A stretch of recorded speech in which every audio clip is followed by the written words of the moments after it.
Donc, la prochaine nouvelle membre du CEF, nouveau chercheur, nouvelle chercheure, c'est Marie Guitoni de l'Université du Québec en Abitibi-Témiscamingue. Merci. Donc, bonjour à tous. Donc, mon nom est Marie Guitoni. Puis moi, je travaille à l'Université du Québec en Abitibi-Témiscamingue. Je suis professeure depuis 2013. Et j'ai décidé, moi, au contraire d'Audrey, de faire une présentation plus ciblée sur une partie des résultats de recherche que j'ai obtenus. Alors, je vais peut-être introduire qui je suis au tout début. J'ai une formation en biologie et en sciences de l'environnement. Puis j'ai travaillé pour mon doctorat en biologie végétale, écologie végétale, sciences de l'environnement aussi. Puis quand je suis arrivée au Québec, j'ai travaillé en tant que chercheur postdoctoral à l'UQAT dans l'équipe foresterie avec Annie Desrochers en liniculture. Ensuite, j'ai changé de thématique de recherche pour travailler plus sur la végétalisation minière avec un postdoctorat industriel. Donc, j'ai embarqué dans la thématique végétalisation des sites miniers et j'ai été embauchée comme professeure pour développer cette thématique-là. Puis, à l'UQAT, je fais partie d'un institut de recherche en mines et en environnement qui a été créé en 2013. Et je vous dirais, je suis la seule biologiste de l'équipe. Je travaille beaucoup avec des ingénieurs, des hydrogéologues, des géologues, etc. Donc pour moi, c'est important aujourd'hui d'être présente au CEF et de me reconnecter, je dirais, à toutes ces disciplines qui proviennent de ma formation, les sciences biologiques, l'écologie, la foresterie, parce que le milieu dans lequel j'évolue, elles sont peu présentes. Puis ma dernière participation au CEF, c'était en tant que chercheur postdoctoral en 2012, donc ça remonte à loin, puis je suis contente d'être là. Merci de m'avoir invitée à présenter. Donc, je vais vous parler de plantation d'arbres et de succession forestière sur rejets miniers. Pourquoi ? Parce que en Abitibi, la région où je travaille, les principales activités économiques, c'est des activités minières et des activités forestières. On est dans une région où l'exploitation minière va créer des surfaces où l'entreposage des rejets miniers va détruire l'écosystème préexistant forestier. Et vous voyez sur la photographie donc un parc à résidus miniers qui est entouré d'un écosystème naturel adjacent qui est forestier. Donc moi, une de mes principales thématiques de recherche, ça va être d'essayer de réinstaller un milieu forestier sur ces cicatrices, ces parcs à résidus qui constituent des cicatrices dans le paysage. Les principaux types de rejets sur lesquels je travaille et sur lesquels je vais essayer de rétablir ce milieu forestier, ce sont les haldes stériles ici. Vous voyez, ce sont des empilements de roches avec une granulométrie très variable qui sont très drainantes. Sont les roches qui entourent le gisement, qui ont été explosées, qui ne contiennent pas de valeur commerciale et qui sont simplement empilées sur les sites miniers. Le deuxième type de rejet minier solide, ce sont les résidus de traitement du minerai. Donc là, on parle du minerai qui contient la valeur commerciale, qui est finement broyé à l'usine. On extrait la valeur commerciale et ensuite on rejette une poudre de roche dans des grands bassins qu'on appelle des parcs à résidus miniers. Puis ces substrats présentent des contraintes importantes pour le rétablissement de la végétation. Je travaille, donc comme je vous dis, un de mes grands axes de recherche, c'est revégétaliser ces rejets miniers, en particulier les reboiser, parce que dans la région, pour augmenter l'acceptabilité sociale des projets miniers, ça va être important de restaurer les biens et les services écosystémiques qui sont associés à l'écosystème initial qui était présent avant l'exploitation minière, et donc de reboiser et si possible même de restaurer un milieu forestier sur les rejets miniers. Dans le cadre de cette présentation, je vais vous présenter une étude de cas qui concerne l'étude de la colonisation des plantes adventices et le recrutement des essences forestières dans des plantations-abris que j'ai établies sur des pentes de roches stériles. C'est une étude qui fait partie d'un projet de recherche et développement coopératif, donc financé à moitié par le CRSNG et par le partenaire minier qui était la mine canadienne Malartic. Ce sont les travaux principalement de 2 étudiants à la maîtrise, Hugo Bouchard, qui était co-supervisé par Suzanne Bray, qui est une ancienne membre du CEF, maintenant à la retraite, et Arnaud Rémory, qui est co-supervisé par une chercheure anglaise, Jane Rickson, qui est spécialiste de l'érosion. Puis, je vais vous présenter juste une partie des résultats de ces travaux. Si vous voulez en savoir plus, je vous invite à aller voir les 2 publications qui sont issues de ces travaux. Donc, on parle de haldes astériles. Sur ces haldes astériles, vous voyez, ce sont des empilements. Sur les zones planes, il y a beaucoup de travaux de recherche qui ont été faits et qui ont montré que lorsqu'on utilise du sol végétal pour recouvrir les roches stériles, on diminue les filtres abiotiques qui vont limiter l'établissement des arbres. Ces filtres abiotiques, ils sont variés. Ça peut être une salinité élevée, présence de métaux qui sont potentiellement toxiques pour les plantes, manque de matière organique, donc manque de nutriments, manque d'organismes du sol, drainage rapide, etc. Dans les pentes de stériles, donc sur les bords de ces empilements, de ces haldes astériles, on a une problématique supplémentaire qui est celle de l'érosion du sol de couverture qu'on apporte pour pouvoir améliorer les conditions de vie des arbres. Dans ces pentes, la technique qui est la plus fréquemment utilisée pour limiter l'érosion de ces sols, c'est un ensemencement de plantes agronomiques, souvent des mélanges de légumineuses et de graminées qui vont pousser vite, recouvrir le sol, fixer le sol avec leurs racines et diminuer l'érosion. Cependant, ces plantes agronomiques à croissance rapide, elles constituent souvent un filtre biotique pour les essences forestières, les semis qui voudraient s'établir sur les pentes végétalisées avec ces techniques. Pourquoi ? Parce qu'elles sont très compétitives vis-à-vis des semis forestiers pour la lumière, l'eau et pour les nutriments. Ce qu'on sait au niveau de la protection du sol de l'érosion, c'est que la végétation va agir avec à 3 niveaux pour mitiger cette érosion. Au niveau des racines, au niveau du couvert sur le sol et avec le couvert de la canopée. La question que je me suis posée, c'est est-ce que plutôt que d'utiliser des espèces herbacées agronomiques à croissance rapide, si on utilisait une essence pionnière à croissance rapide qui pousse vite, est-ce qu'elle serait capable de constituer une solution de remplacement à un ensemencement herbacé? Donc planter des essences à croissance rapide, comme par exemple le peuplier hybride, est-ce qu'on pourrait avoir des taux d'érosion acceptables tout en peut-être exerçant moins de compétition vis-à-vis des semis forestiers? J'ai pensé au peuplier hybride. Pourquoi ? Parce qu'il a été observé de bons taux de survie de cette essence sur des sites miniers. Sa croissance est importante pour certains clones par rapport à d'autres essences d'arbres et qu'il a aussi été démontré sur friches agricoles que des plantations de peuplier hybride pouvaient accélérer la colonisation par des essences indigènes.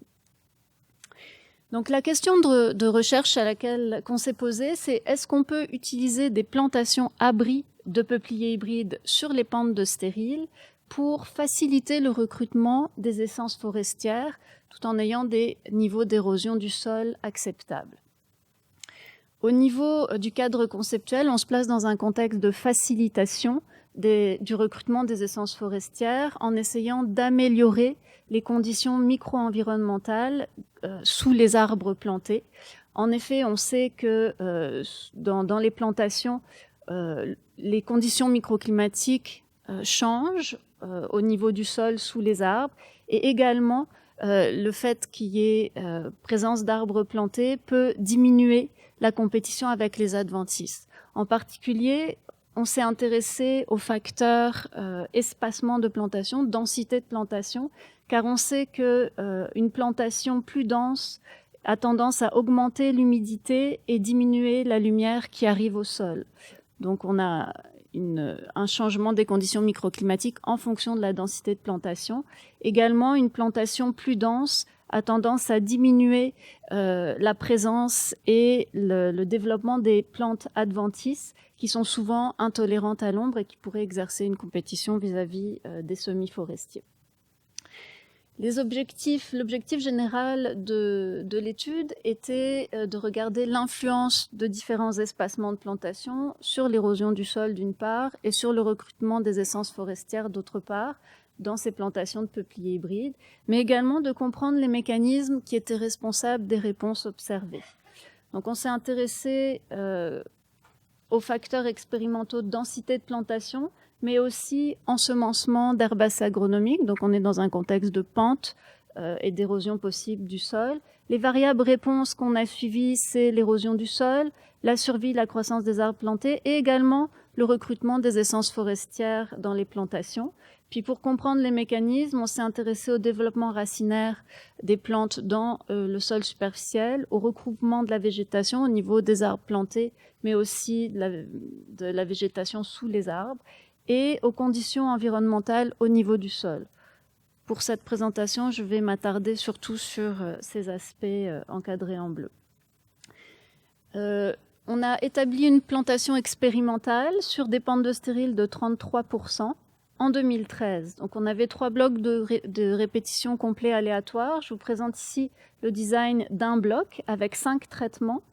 Le premier traitement, c'est des peupliers hybrides qui sont plantés à un espacement de 1 mètre par 1 mètre, 2 mètres par 2 mètres, combinés à un ensemencement herbacé avec des plantes agronomiques à croissance rapide, 2 mètres par 2 mètres seul, 4 mètres par 4 mètres et un traitement témoin sans ensemencement et sans plantation d'arbres, avec juste du sol de couverture. Vous voyez, on a placé 50 cm de sol végétal en couverture par-dessus les stériles et nos boutures de peupliers hybrides faisaient 1 mètre de long. Voici une photo de la plantation expérimentale. Vous voyez ici le traitement espacement 2 mètres par 2 mètres combiné à un ensemencement de plantes agronomiques. Ici, on est à 1 mètre par 1 mètre et vous voyez que la forêt environnant les parcelles expérimentales est à faible distance. On est à une distance de 50 mètres à peu près. Au niveau des résultats, je vais d'abord vous présenter ce qui concerne les conditions microclimatiques mesurées au niveau du sol. Donc, dans chaque parcelle expérimentale, on en avait 15.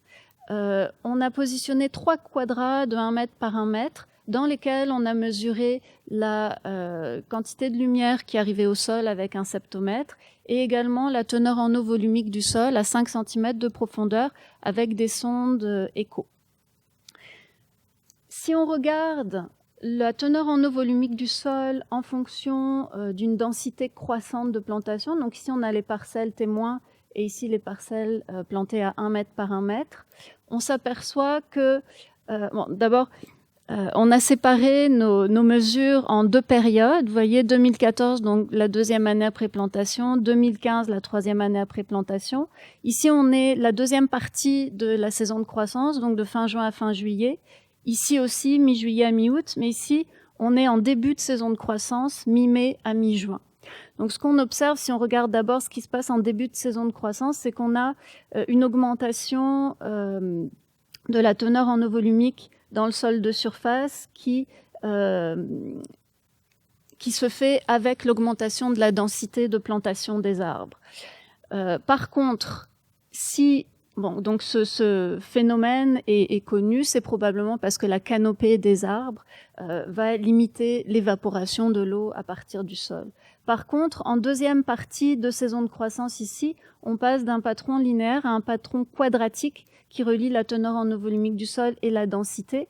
La teneur en eau volumique la plus élevée est obtenue pour un espacement intermédiaire des arbres à 2 mètres par 2 mètres, probablement parce que le système foliaire des arbres s'étant développé, leur transpiration augmente avec la densité de plantation et on a donc une diminution de la teneur en eau volumique du sol par prélèvement d'eau par les arbres qui transpirent. Au niveau de l'intensité lumineuse qui arrive au niveau du sol, ce qu'on observe, c'est qu'elle est minimale pour la densité de plantation la plus élevée. Donc, c'est l'interception de la lumière par la canopée des arbres. Ce qui est intéressant de remarquer, c'est qu'on a aussi une petite diminution pour les parcelles témoins, donc sans arbres plantés, sans ensemencement herbacé, de cette lumière qui arrive au sol, probablement parce que sur ces parcelles, on a un développement accru des plantes adventices, puisqu'il n'y a pas d'ombrage qui se fait par la canopée des arbres, et que ces plantes interceptent aussi une quantité de lumière plus importante en fait que quand on a un espacement d'arbres intermédiaire qui va peut-être conditionner moins de plantes adventices sous la canopée de ces arbres-là. Si on s'intéresse à la colonisation naturelle par les semis arborescents dans nos parcelles, on a positionné 9 quadrats de 1 mètre par 1 mètre dans chaque parcelle expérimentale et on a suivi l'émergence des semis. Ce sont surtout les salicacées qui dominent cette colonisation naturelle, des peupliers et des saules, à raison d'à peu près un individu par mètre carré. Vous voyez qu'on a aussi une colonisation par des épinettes, mais qu'elle est moins élevée, et par des sapins. On s'est intéressé à quantifier cette colonisation naturelle par les salicacées en fonction de la densité de plantation. Puis, ce qu'on observe, c'est également un patron quadratique d'émergence de ces semis de salicacées en fonction de la densité de plantation. Le taux de mortalité de ces semis de salicacées augmente avec la densité de plantation. Et au résultat, on a une abondance finale qui suit ce patron quadratique en fonction de la densité de plantation. Puisqu'on a trouvé, comme on s'y attendait, c'est que le principal facteur microclimatique qui contrôle la mortalité de ces essences de début de succession intolérantes à l'ombre, c'est la quantité de lumière disponible au niveau du sol. On a une corrélation négative entre lumière disponible au niveau du sol et taux de mortalité des salicacées. On s'est intéressé aussi au recrutement d'essences de mi et de fin de succession, donc l'épinette blanche, le sapin baumier.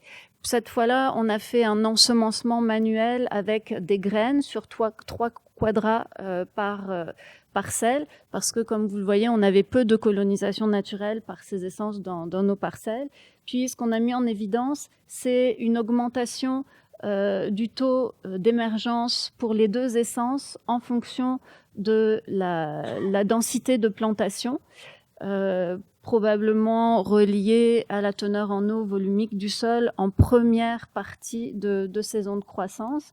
Ce qui est à noter aussi, c'est que la mortalité du sapin baumier augmentait dans les parcelles qui étaient ensemencées avec des plantes herbacées agronomiques, probablement à cause de la compétition qu'elles exercent pour les ressources du sol. On avait une corrélation significative, enfin une corrélation assez importante entre la teneur en eau volumique du sol et le taux d'émergence pour le sapin baumier et l'épinette blanche. Seulement, si on applique une correction de Bonferroni, on tombait en dessous du seuil de significativité, mais je vous l'ai mis quand même parce que on n'est pas loin de la significativité. En conclusion, par rapport aux résultats de cette étude, ce qu'on a pu montrer, c'est que assez tôt, dès la 2e et 3e année après plantation, on a un contrôle par les peupliers plantés des conditions microclimatiques au niveau du sol. On obtient souvent des relations quadratiques entre densité de plantation, variables microclimatiques, ce qui veut dire qu'on a des mécanismes concurrents qui contrôlent ces paramètres microclimatiques, l'ombrage et la transpiration pour la teneur en eau volumique du sol, qui sont exercés par les arbres, et la présence de la végétation adventice qui intercepte la lumière même sur les parcelles témoins. On a pu démontrer qu'il y avait un mécanisme de facilitation des plantations vis-à-vis du recrutement des essences de début, mi et fin de succession, puisqu'on a en particulier des patrons d'émergence qui suivent ceux des teneurs en eau volumique dans le sol. Puis ça, on s'y attendait parce que la teneur en eau volumique du sol est le principal facteur qui contrôle l'émergence des essences forestières en région boréale. Mais on a aussi une compétition pour la lumière qui a pu être mise en évidence, des peupliers plantés vis-à-vis des essences de début de succession qui sont intolérantes à l'ombre. On a la mortalité qui augmente à forte densité. On a pu mettre en évidence aussi une compétition exercée par les plantes ensemencées vis-à-vis des semis forestiers, mais on s'attend à ce que cette présence d'adventices diminue avec le temps, avec la fermeture de la canopée des arbres plantés. Et on a pu mettre en évidence aussi que naturellement, même si on a des épinettes qui sont à 50 mètres de distance de notre plantation, elle est faiblement colonisée par le sapin baumier et l'épinette blanche. Donc si on veut installer ces essences de fin de succession, peut-être que recourir à un ensemencement manuel serait intéressant. En perspective, c'est sûr qu'on a montré que dans la deuxième partie de la saison de croissance, le fait de planter des peupliers à forte densité diminuait la teneur en eau volumique du sol. Plus les arbres vont grandir, plus ils vont prélever de l'eau et la transpirer. Est-ce que ce prélèvement d'eau va augmenter avec le temps, ce qui va faire que l'effet compétitif des peupliers vis-à-vis de l'eau du sol pourrait devenir dominant par rapport à l'effet facilitant qu'on a mis en évidence? Ça serait à suivre à plus long terme. Ça serait intéressant aussi de s'intéresser au stade ultérieur de développement des arbres, la croissance des semis en particulier. Puis c'est sûr que dans cette expérience, on a utilisé des peupliers hybrides. C'est pas une essence indigène. Est-ce qu'on va créer un nouvel écosystème, même si les plantations facilitent le recrutement des essences forestières? Le peuplier hybride est présent. Est-ce qu'il va disparaître à long terme ou est-ce qu'il va persister? C'est une question qui reste ouverte. Ça serait intéressant de le suivre à long terme. Puis là, je vous ai présenté des résultats qui sont dans un contexte qui se rapproche plus d'une succession secondaire forestière, vu qu'on a apporté du sol quand même de bonne qualité au-dessus des roches stériles. Mais on peut s'intéresser aussi au recrutement des essences forestières directement sur les roches stériles. Et là, quand on travaille sans sol, on se rapproche d'un contexte plutôt de succession primaire. J'ai un étudiant qui commence un doctorat sur ces aspects, comment les semis forestiers peuvent se réinstaller directement sur des roches stériles. Je ne sais pas si j'ai encore un peu de temps. Est-ce que j'ai le temps? Non, c'est fini. Ok, non, c'est bon. Merci.